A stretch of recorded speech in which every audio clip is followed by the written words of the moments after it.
Hello viewers, welcome to my channel readers club with Smita. आज हम Napoleon Hill का book practical step to think and grow rich का second chapter का second part पढ़ने जा रहे हैं। नए नेतृत्व के लिए उपजाऊ क्षेत्र की तलाश करें। ये नेतृत्व में असफलता के सबसे आम कारण है। इनमें से एक गलती भी असफलता सुनिश्चित करने के लिए पर्याप्त है। अगर आप नेतृत्व तक पहुंचना चाहते हैं तो इस सूची का सावधानी से अध्ययन करें और खुद को इन दोषों से मुक्त कर लें। नेतृत्व के अवसर सभी क्षेत्रों में भरे हुए हैं, क्योंकि लीडर मूल्य में वृद्धि करने वाले अवसर बनाते और पहचानते हैं। यहाँ कुछ उपजाऊ क्षेत्र दिए जा रहे हैं जहाँ नेतृत्व में कमी का अनुभव हुआ है और जिनमें नए प्रकार के लीडर को प्रचुर अवसर मिल सकते हैं।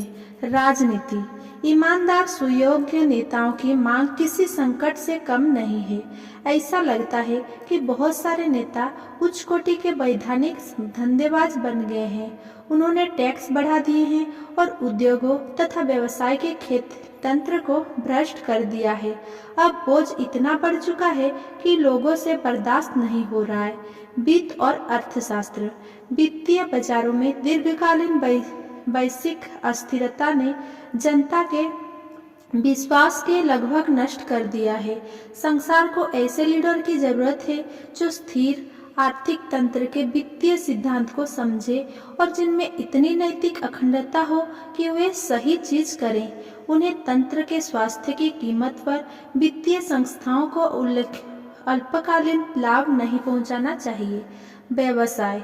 पुराने जमाने के लीडर मानवीय समीकरण के बजाय लाभों के संदर्भ में सोचते और काम करते थे। कर्मचारियों को शोषण और सामूहिक सौदेबाजी कंपनियों को कारोबार से बाहर कर देती है और ये अतीत की चीजें हैं या उन्हें ऐसा होना चाहिए। जो लोग व्यवसाय, उद्योग और श्रम के क्षेत्र में नेतृत्व करना चाहते हैं उन्हें ये याद रखना चाहिए। धर्म। भविष्य के धार्मिक नेताओं को मृत अतीत और अब तक अजन्मे भविष्य के बजाय उनके अनुयायियों की वर्तमान आवश्यकताओं पर ज्यादा ध्यान देने के लिए विवश होना पड़ेगा, खास तौर पर व्यक्तिगत आर्थिक स्थिति और संबंधों के संदर्भ में। पेशों।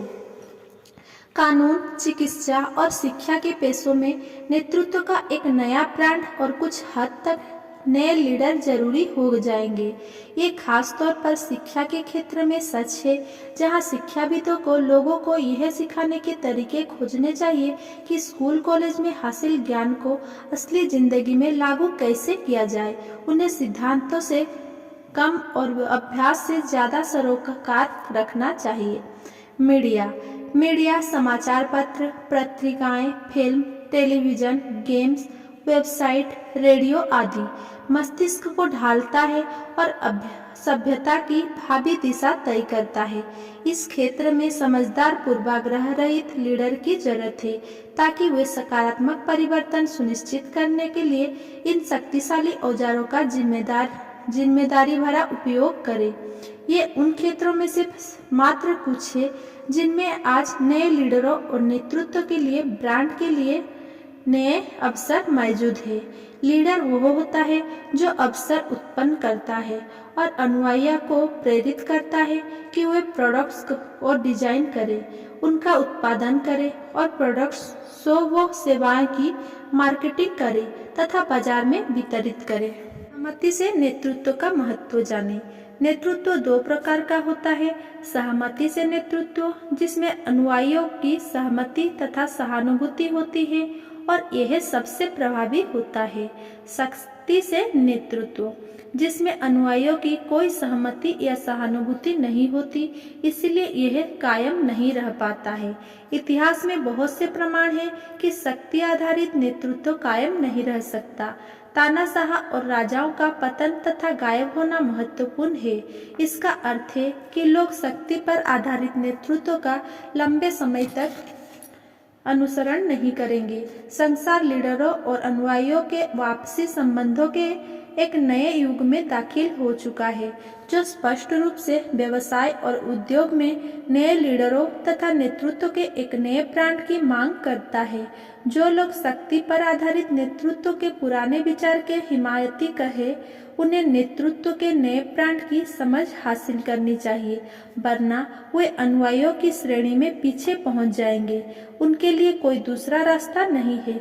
भविष्य में कर्मचारी और नियोक्ता या लीडर और अनुयायी का संबंध आपसी सहयोग का होगा तथा यह व्यावसायिक लाभ के उचित विभाजन पर आधारित होगा।